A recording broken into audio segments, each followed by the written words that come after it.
ఒకడు William character ఉత్తునే అమ్మాయికి ముద్దు పెడుతున్నాడు. నాకు నచ్చట్లేదు అమ్మాయి. హలో అండి. ఈ మధ్య సినిమా రివ్యూస్ బాగా నెగిటివ్ గా చెప్తున్నారు కదా, దాని గురించి మీరు ఏమనుకుంటున్నారు? అవును, సినిమా గురించి రివ్యూ అనేది నెగిటివ్ రివ్యూ చాలా తక్కువ యాక్చువల్ గా. నేను కూడా ఏంటంటే కొన్ని సినిమాలు నెగిటివ్ రివ్యూ చూసి తర్వాత సినిమా చూసాను, చాలా బాగుంది సినిమాలు. బట్ కాకపోతే ఏంటంటే ఒక రివ్యూ వల్ల సినిమా ప్రపంచానికి చాలా నష్టం వస్తుంది. ఇండస్ట్రీ అనేది చాలా లాస్ లో వెళ్తుంది. ఎందుకంటే ఒక సినిమా తీయడానికి వాళ్ళు ఎంతో కష్టపడతారు. ఒక ఆర్టిస్ట్ కానీ, డైరెక్టర్ కానీ, ప్రొడ్యూసర్ కానీ కొన్ని కొన్ని నెలలు వాళ్ళు నిద్రపోకుండా కష్టపడుతూనే ఉంటారు.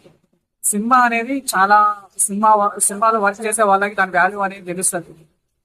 సినిమా వాల్యూ తెలియని వాళ్ళు ఎట్లా అంటే అట్లా రివ్యూ ఇవ్వడం వల్ల, ఒక్క రివ్యూ వల్ల ఒక 100 మంది సినిమా చూడరు. ఇంకా ఆ 100 మంది వెళ్ళి ఇంకో 100 మందికి చెప్తారు సినిమా బాగాలేదు చూడకుండా అని చెప్పేసి. దీని వల్ల వాళ్ళకి లాస్ లేకపోయినా సినిమా వాళ్ళకి లాస్ వస్తుంది. ఒకవేళ మీరు నిజంగానే నెగిటివ్ రివ్యూ విన్నా కూడా ఏ సినిమా గురించి